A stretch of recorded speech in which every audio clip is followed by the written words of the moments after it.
Peru is a country of 30 million inhabitants with a GDP per capita slightly lower than that of much more populous neighbors such as Colombia or Brazil. Until now, Peru has been known mainly for wonders such as Machu Picchu. However, that could be about to change, because the Andean country has become the center of one of the greatest geopolitical rivalries on the planet, the struggle between China and the United States. These two giants are fighting to see who invests more. You're going to build a megaport? Well, I'll build another one, twice as expensive. I promise you, this isn't a joke, it's pure reality. President of China says that the port of Chancay will consolidate Peru as a regional transportation hub. U.S. sets its sights on southern Peru. New port will compete with Chancay megaport. Overnight, Peru has become one of the most important places in the world. There are already Peruvian politicians talking about turning the country into the Singapore of South America, and the Chinese ambassador to Peru referred to the town of Chancay, where China is developing one of its most ambitious projects, as the Shanghai of Peru. But why are the world powers suddenly so obsessed with the heart of the Inca Empire? Well, it's because, as we shall see in a moment, Peru has a strategic position that could redefine world trade. But this is not all. The Andean country has an enviable stability, at least compared to others in the region. And yes, I know this sounds a bit strange considering they endured a coup d'etat a few years ago, but the coup d'etat of former President Pedro Castillo was the most absurd in history, and it came to nothing. Within a few hours, he was already under arrest. Be that as it may, political stability is not the only important thing. Ensuring that their currency does not lose value is another great challenge of vital importance that all the Latin American countries, how can I put this, have not been able to handle particularly well. But there are always exceptions, and the Peruvian sol shines above all other currencies in the region with an enviable stability against the dollar. So much so that Javier Milei himself has ended up copying the Peruvian monetary system, but we'll be talking about this system in depth in a future video.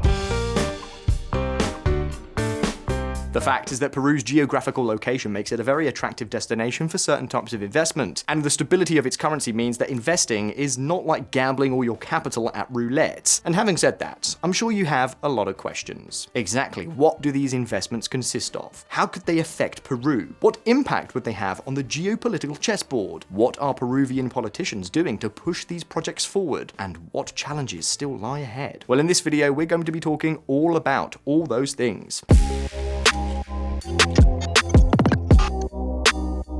China's expansion in Latin America is of great concern in Washington. Although it's true that the Asian giant is investing less and less money in the region, both due to domestic problems and some disappointments with the new Silk Road, it is still undeniable that Xi Jinping is very, very popular in the region. The Chinese are much more generous than the gringos when it comes to investing. They aren't going to ask you to make democratic reforms, nor are they going to send a body like the IMF to prepare a list of very unpopular economic reforms. They're simply going to ask you to let them make their investment in peace. This explains why China, and not the USA, is Peru's main trading partner. With more than double the trade flows, a good part of the copper mines, the country's main export by far, are controlled by Chinese companies. And it doesn't end there. Following a $3 billion purchase from Italy's Enel, China Southern Power Grid International owns virtually the entire Peruvian power grid, including other critical infrastructure such as hydroelectric power plants. This makes it clear that China's influence in the region is undeniable. Perhaps the most telling example is that of Javier Milei, who, during his electoral campaign, vowed that he would never trade with communists. And yet, as soon as he came to power, he negotiated a renewal of the $5 billion swap with China because he knew perfectly well that he had no alternative. But China isn't really interested in Peru for mining. That's just a secondary issue. As we've told you previously, the intention of the Asian giant is to turn Peru into the main link between South America and Southeast Asia. This is how the megaport of Chancay was born. El puerto más grande de toda Latinoamérica.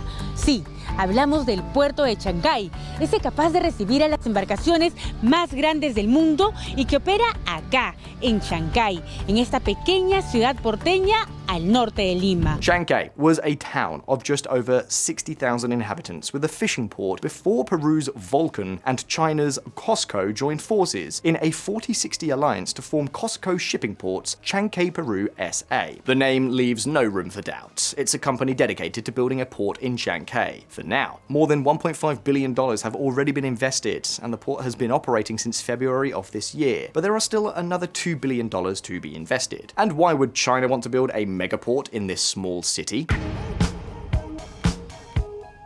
The key lies in this map. Brazil is China's main trading partner in the region, but it takes 35 days for cargo ships to sail from Shanghai to the port of Manaus, having to pass through the Panama Canal. However, the new route through Shanghai could shorten this trip by 10 days, about a third of the total journey. We're talking about time and cost savings comparable to that of the much coveted Arctic route that has raised so many disputes around Greenland. But it doesn't end there. We've already told you that the Chinese are not interested in a simple port of passage to trade with Brazil. No, their goal is to make Peru the heart of a commercial network that extends throughout the Americas, from the port of Los Angeles in California to Chile itself. Here, we also need to remember that Peru has free trade agreements with pretty much the entire world. To begin with, it has an agreement with the USA, Canada, and Mexico. It is also part of the CPTPP, along with countries such as China, Australia, and Japan. And as if this were not enough, Peru has another free trade agreement with the Mercosur countries, and another one with the European Union. But let's talk about the port. Shanghai has gone from a small fishing port to a beast capable of accommodating cargo ships of up to 22,000 TEUs. Each TEU is equivalent to a 20-foot container, and to give you an idea of what we're talking about, no other port in South America can receive ships of that size, at least for now. But let's not get ahead of ourselves. When fully operational, the port will be able to handle up to 3.5 million TEUs, making it the third largest port with the highest capacity in the region, behind only the port of Manzanillo in Mexico and Santos in Brazil. And yes, I know, we just told you that no other port could accommodate cargo ships as large as Shanghai, but these two ports will still be larger, even if that capacity has to be shared among smaller ships.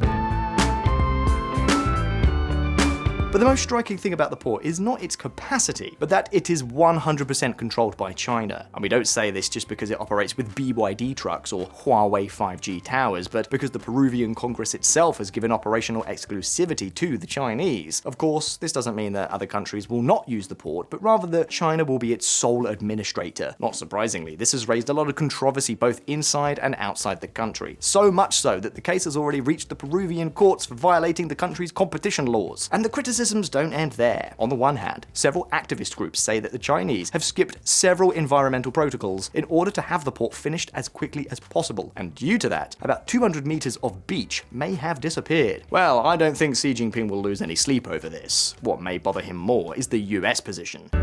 United States warned about the potential Chinese military use of Shanghai megaport. U.S. General Laura Richardson raised alarms about the operability of this infrastructure, which could serve as a base for Chinese warships in the Pacific. Is there anything in this? Well, most likely not. Although it's not 100% far-fetched either. According to a report by the Jamestown Foundation, COSCO participated in a conference held by the Chinese Communist Party's armed wing on National Ocean Strategy, which discussed how to create synergies between the civilian and military sectors to further the country's interests. Does this mean that COSCO plans to turn Shanghai into a military base for the People's Liberation Army? Well, as I say, probably not, but have no doubt that this port will share all the data and information it has with the Chinese army. Either way, the US has a plan to counter Xi Jinping's influence in the region. Visualeconomik community, meet the port of Corio. Nos va a poner a nosotros, no solamente a la región Arequipa, sino al Perú, en el contexto internacional como una potencia mundial portuaria. Corio quiere ser un megapuerto multimodal con transporte terrestre, aéreo, marítimo y férreo que permita dinamizar todas y mayor interconectividad, ¿no? Entonces esa es la gran ventaja que tiene Corio porque es mucho más grande, cosa que no tiene Shanghai. Este es un gran proyecto en toda Sudamérica. No, estaríamos prácticamente, como quien dice, no esté quitándole a Chile justamente todo este tipo de comercio. While the Chinese are going to invest $3.6 billion in Shanghai, the port of Corio will have an investment of $7 billion, with much more participation from both US companies and the Peruvian government itself. Although it's still under development and we don't have much information about it, the idea is that this port will handle 100 metric tons of goods per year, well above Shanghai's 30 million. And this port has one great advantage over all the competition: the depth. While other ports have a depth of 16 or 18 meters, in Corio this figure can reach up to 28 meters, which means it can accommodate large vessels. This will allow the largest container ships on the planet to enter the port, vessels which can transport up to 24,000 containers, compared to the 18,000 that the port of Shanghai can handle. What's more, this port will have a very powerful complementary infrastructure network to facilitate transportation by road, rail, and air, as well as huge warehouses. This is one of the major weaknesses of the port of Chancay, which does not yet have its own large warehouses or anything similar. Chancay has an area of about 900 hectares for expansion, while the Peruvian government has already ensured that Corio has more than 1,000 hectares, and plans to extend that to, hold on to your seat, 12,000 hectares. Clearly, the Corio port is still in its infancy and is not planned to be completed for at least 8 years. But at this point, we must make one thing very clear. Although we've talked about a battle between the US and China, the truth is that not everything is a competition. The US will benefit from the port of Chancay, and China is doing everything possible to invest in Corio. Todos los puertos son absolutamente necesarios. Todo puerto ayuda al desarrollo de una región. Eso sin lugar a dudas. O sea, el coste más barato de poder transportar cualquier mercadería al exterior es el mar. No hay que ver como una competencia, sino ver que si todos nos unimos podemos sacar el máximo provecho, que es el beneficio para todos nosotros. On top of that, the two great powers will have to join forces to face the enormous challenges that still remain in Peru. The most obvious is overland transportation from Peru to Brazil. If you remember this map, goods currently arrive in Brazil by sea through the Panama Canal. But if the idea is for the containers to be unloaded in Peru, then they will need a way to get to Brazil. It is here where another mega project comes into play, and one in which Chinese capital plays a fundamental role: the Bi-Oceanic Corridor. Very few details are known about this project, but basically we're talking about a railway to transport goods between Brazil and Peru, perhaps passing through other countries such as Bolivia. The problem is that building in the Amazon is a real headache, and not just because of the geography or the tropical climate, but because of the huge number of protected species. In fact, the Brazilian government has already struck down a proposed route on environmental grounds. However, it seems the Chinese construction company was apparently sympathetic and proposed a slightly longer but less controversial alternative route. Of course, this won't be the only major infrastructure project. As we've already mentioned, the port of Corio is planned as a multimodal hub designed to connect with all the routes opened by the port of Chancay. As I said, this is not a competition. However, don't imagine that endangered species are the only threat to all these infrastructure projects. Not at all. The main problem is not animals, but humans.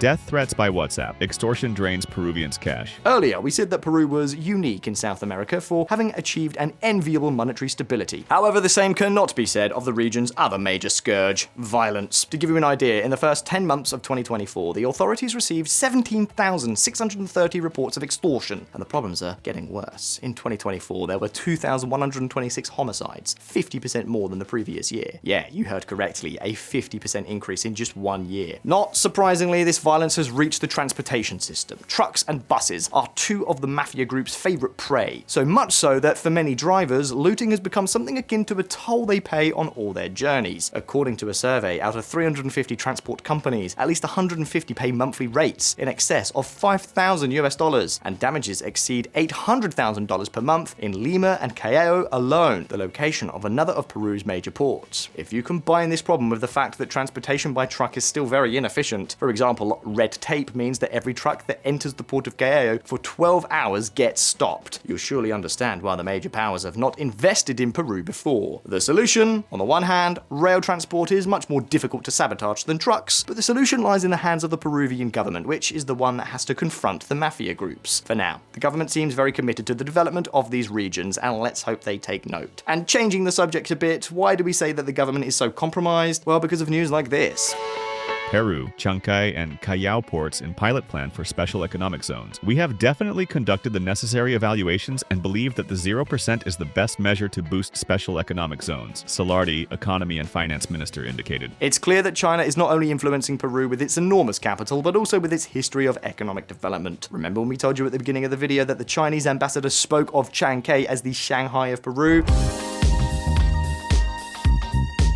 Well, here you have more context. The finance minister seems very enthusiastic about lowering taxes and easing regulations for some regions. In fact, he's already doing so. And yes, it's true that the current plan leaves out the port of Corio, but remember that it's still a project in its infancy and will most likely have its own special economic zone as soon as it starts operating. But watch out, because he's not the only Peruvian minister who has defended Chinese policies to boost Peru's development. In fact, he's not even the most controversial.